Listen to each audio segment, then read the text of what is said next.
Hello friends, আজ আমি বানাচ্ছি দই পনির। দই পনির বানানোর জন্য যে যে ইনগ্রিডিয়েন্টসগুলো লেগেছে সেগুলো আমি প্রথমেই দেখিয়ে দিলাম আপনাদের। এরপর আমি একটা পাত্রের মধ্যে একটু সর্ষের তেল, তার মধ্যে একটু হলুদ, একটু কাশ্মীরি লঙ্কার গুঁড়ো, একটু জিরে গুঁড়ো, একটু ধনে গুঁড়ো আর একটু গরম মশলা গুঁড়ো দিয়ে দিয়েছি। এরপর দিয়ে দিচ্ছি দইটা।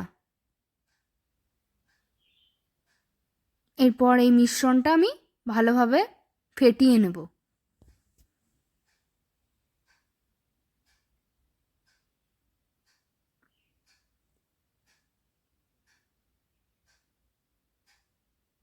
এরপর আমি কিছুটা কসুরি মেথি হাতে ডলে দিয়ে দিলাম।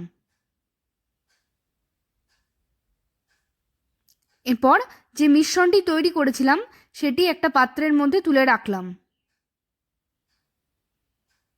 এরপর আবার একটু সর্ষের তেল দিলাম, সামান্য পরিমাণে একটু হলুদ দিলাম, একটু কাশ্মীরি লঙ্কা গুঁড়ো দিলাম, একটু জিরে গুঁড়ো, একটু ধনে গুঁড়ো আর একটু গরম মশলা গুঁড়ো দিয়ে দিলাম।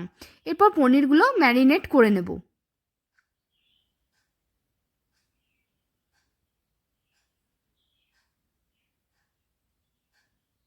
এরপর গ্যাস জ্বালিয়ে কড়াইটা চাপিয়ে দিলাম, তারপর একটু তেল দিলাম। তেলের মধ্যে একটু গোটা গরম মশলা বলতে গেলে শুধুমাত্র দারচিনি দিয়েছি আর দিলাম একটা শুকনো লঙ্কা, একটু জিরে দিয়ে দিয়েছি ফোড়ন হিসেবে।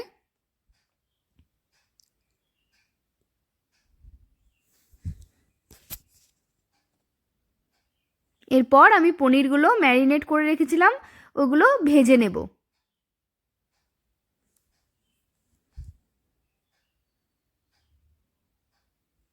পনিরগুলো উল্টে পাল্টে ভেজে নিচ্ছি। পনির বেশি ভাজলে পনিরের স্বাদটা সম্পূর্ণ নষ্ট হয়ে যায়, তাই আমি যখনই পনিরের কোনো আইটেম করি তখনই হালকা বাদামি ভাব করেই ছেড়ে দিই। এরপর আমি পনিরগুলো তুলে নিয়েছিলাম আর ওই তেলের মধ্যে হলুদ গুঁড়ো, কাশ্মীরি লঙ্কার গুঁড়ো আর কাঁচা লঙ্কা কুচি, আদা কুচি দিয়ে দিয়েছি। এরপর ভালোভাবে নেড়ে চেড়ে মশলাটা তৈরি করে নেব। এরপর আমি দিয়ে দিলাম জিরে গুঁড়ো, ধনে গুঁড়ো আর গরম মশলা গুঁড়োটা। এরপর একটু দিলাম চিনি, একটু কাসুরি মেথি আর কাজু বাটা।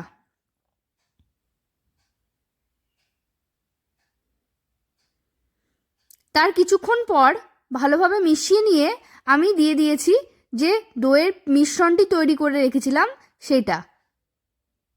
এরপর আমি ভালোভাবে কষিয়ে যখনই তেল ছাড়বে ঠিক সেই সময়ে আমি পনিরগুলো দিয়ে দেব।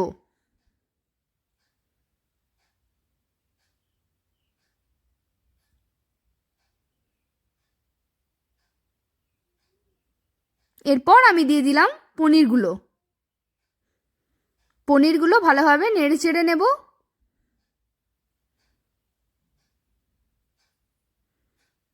এরপর আমি ফ্লেভারের জন্য ধনেপাতা কুচিয়ে রেখেছিলাম সেটা দিয়ে দিলাম। খুব সুন্দরভাবে তৈরি হয়ে গেছে আমাদের দই পনির। আপনারা এটা পোলাওয়ের সাথে অথবা রুটির সাথে পরিবেশন করতে পারেন, খুব সুন্দর সুস্বাদু হয়।